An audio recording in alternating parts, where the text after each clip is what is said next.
नमस्कार, मी धनंजय सानप ॲग्रोवन शोमध्ये तुमचं स्वागत. यंदाच्या मान्सून हंगामात पावसानं देशभरात पूर्णपणे वेगवेगळं चित्र दाखवायला सुरुवात केलेली होती आणि हाच जो काही कित्ता आहे तो सुद्धा पुढे सुरू राहिल्याचं पाहायला मिळत आहे. एका बाजूला काही भागांमध्ये महिन्याभराचा पाऊस अवघ्या काही दिवसात कोसळतोय, तर दुसऱ्या बाजूला अनेक दिवस पावसाचा पूर्णपणे खंड पडतोय. त्यामुळे एकीकडे पूर परिस्थिती निर्माण होत असताना दुसरीकडे शेतकरी पावसाच्या प्रतीक्षेत आहेत. हवामानातील हा बदल नेमका का होतोय, यामध्ये बळकट होत असलेला एल निनो आणि हवामान बदलाचा किती प्रभाव आहे, याचा शेती त्यासोबतच वीज व्यवस्थेवरती कसा परिणाम होतोय आणि शेतकऱ्यांच्या खरीप आणि रब्बी हंगामावरती पुढच्या काळात याचा काय परिणाम होऊ शकतो, सगळं काही जाणून घेणार आहोत आजच्या द ॲग्रोवन शोमधून. त्यामुळे तुम्ही व्हिडिओ शेवटपर्यंत नक्की बघा. तर यंदाच्या मान्सूनची सुरुवात चिंताजनकच ठरलेली आहे. जून महिन्यात देशात सरासरीपेक्षा जवळपास 40% कमी पाऊस झाला होता. त्यामुळे यंदाचा जून देशाच्या इतिहासातील 5वा सर्वाधिक कोरडा जून महिना ठरला. पावसाअभावी अनेक राज्यांमध्ये खरीप पेरण्या लांबल्या.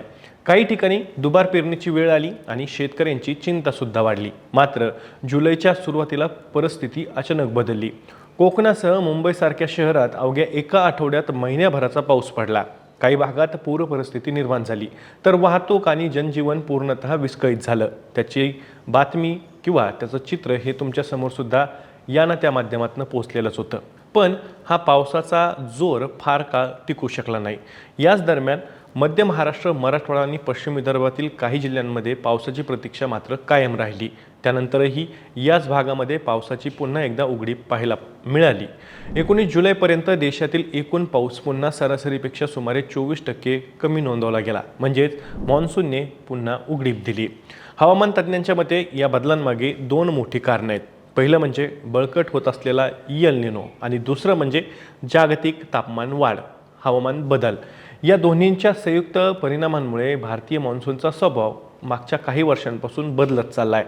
पूर्वी पाऊस तुलनेनं नियमित पडत होता, त्याचं वितरणही अधिक संतुलित होतं. त्यामुळे शेतकऱ्यांनी पेरणी, सिंचन आणि शेतीचं कामाचं नियोजन याची एक पद्धत अनुभवातनं विकसित केलेली होती. मात्र आता काही दिवस पाऊसच पडत नाहीये आणि त्यानंतर एकाच वेळी इतका पाऊस पडतो की अतिवृष्टीची नोंद होते.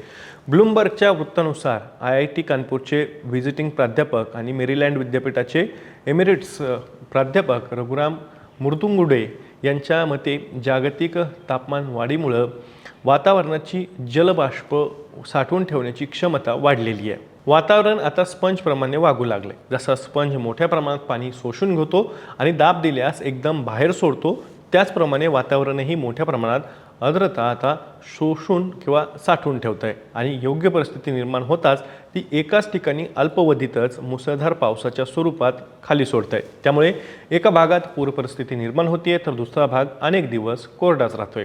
या बदलाचा सर्वाधिक परिणाम अर्थातच शेती आणि शेतकऱ्यांच्या आयुष्यावरती होतोय. देशातील जवळपास निम्म शेती क्षेत्र हे अजूनही पावसाच्या पाण्यावरतीच अवलंबून आहे. त्यामुळं मान्सूनचा पाऊस हा शेतकऱ्यांच्या दृष्टीने अत्यंत महत्त्वाचा आहे.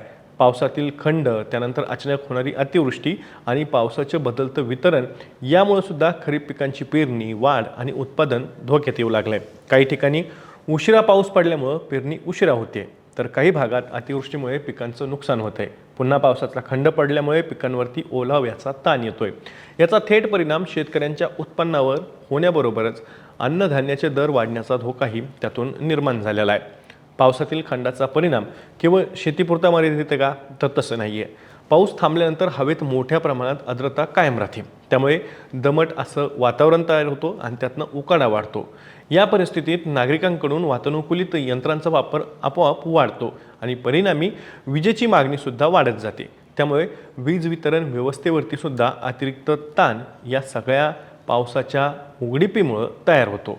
खासगी हवामान संस्था स्कायमेटचे हवामान विभाग प्रमुख JP शर्मा यांच्या मते भारतातील मान्सूनमध्ये नैसर्गिक चढउतार असतात. मात्र यंदा त्याचं स्वरूप अधिकच अनिश्चित झालंय. यामागे कारण म्हणजे वातावरणाच्या वरच्या स्तरावर होणारे बदल. समुद्रसपाटीपासून सुमारे 20 ते 25 हजार फूट उंचीवर वाहणाऱ्या वाऱ्यांमध्ये अडथळा निर्माण होतोय आणि त्यामुळे मान्सूनची कमी दाबाची क्षेत्र नेहमीच्या मार्गाने पुढे सरकत नाही आहेत. म्हणजेच त्यांच्या मार्गामध्ये अडथळा निर्माण होतोय. ती काही ठिकाणी अडकतात किंवा दिशासुद्धा बदलतात. परिणामी काही भागात सलग मुसळधार पाऊस पडतो, तर इतर भागात पाऊस पूर्णपणे उघडीप देतोय. रघुराम मुर्तुंगुडे यांच्या मते यल निनोचा आणखी एक महत्त्वाचा परिणाम म्हणजे भारतीय उपखंडावर हवेची खाली येणारी हालचाल वाढते। सामान्य परिस्थितीत अरबी समुद्र आणि बंगालच्या उपसागरातून येणारी दमट हवा वर गेल्यानंतर त्याचे ढग तयार होतात आणि पाऊस पडतो। मात्र यल निनोच्या प्रभावामुळे ही हवा वर जाण्याऐवजी खाली दाबली जाते आणि त्यामुळे भरपूर आर्द्रता उपलब्ध असूनही ढगांची निर्मिती होत नाही। परिणामी काय होतो तर परिणामी पाऊस लांबतो, पण हवेत आर्द्रता कायम राहिल्यानं दमट उकाडा वाढतो। याचाच परिणाम तापमानावरती सुद्धा आपल्याला दिसून येतोय। गेल्या आठवड्यात बंगळुरूमध्ये 112 वर्षातील सर्वाधिक उष्ण जुलै दिवसाची नोंद झाली आहे।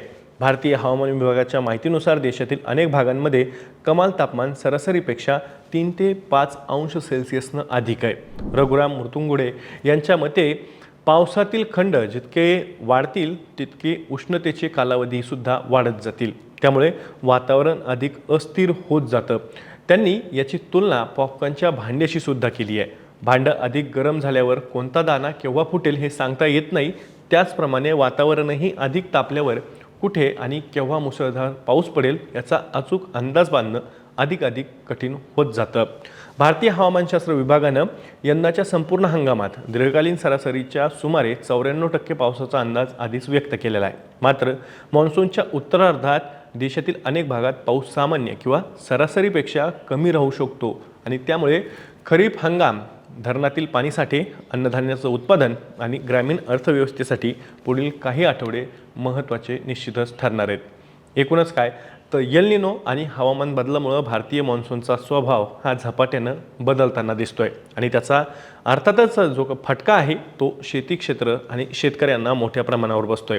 नियमित आणि संतुलित पावसाऐवजी अतिवृष्टी, दीर्घ पावसाचे खंड किंवा उघडीप, वाढती उष्णता हेच आता मान्सूनचं नवीन वास्तव बनू लागलंय आणि त्यामुळे पुढील काही आठवड्यात पावसाचं वितरण कसं राहतं, यल निनो किती तीव्र होतो आणि हवामान विभागाचे पुढील अंदाज काय सांगतात यावर केवळ खरीप हंगामच नव्हे तर देशाची अन्न सुरक्षा, जलसाठे आणि ऊर्जा व्यवस्थाही मोठ्या प्रमाणावरती अवलंबून असणार आहे।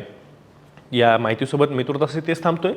तुम्हाला या सगळ्याबद्दल काय वाटतंय? तुमच्या भागात पावसाचा खंड किंवा उघडीप किती दिवसांपासून आहे कमेंटमध्ये सांगा। त्यासोबतच पुढच्या काळात पाऊस कसा पडेल, तुमचा अनुभव नेमका काय सांगतोय तेही सांगा। मी दररोज संध्याकाळी 6 वाजता ॲग्रोवनच्या यूट्यूब चॅनलवर शेती आणि शेतकऱ्यांच्या हिताचे मुद्दे घेऊन येत असतो, त्यामुळे तुम्ही अजूनही ॲग्रोवनच्या यूट्यूब चॅनलला सबस्क्राईब केलं नसेल तर लगेच सबस्क्राईब करा। व्हिडिओ जास्तीत जास्त शेतकऱ्यांपर्यंत पाठवण्यासाठी व्हिडिओला लाईक आणि शेअर नक्की करा। आपण पुन्हा भेटू, तोवर तुम्ही तुमची आणि तुमच्या जवळच्या माणसांची काळजी घ्या।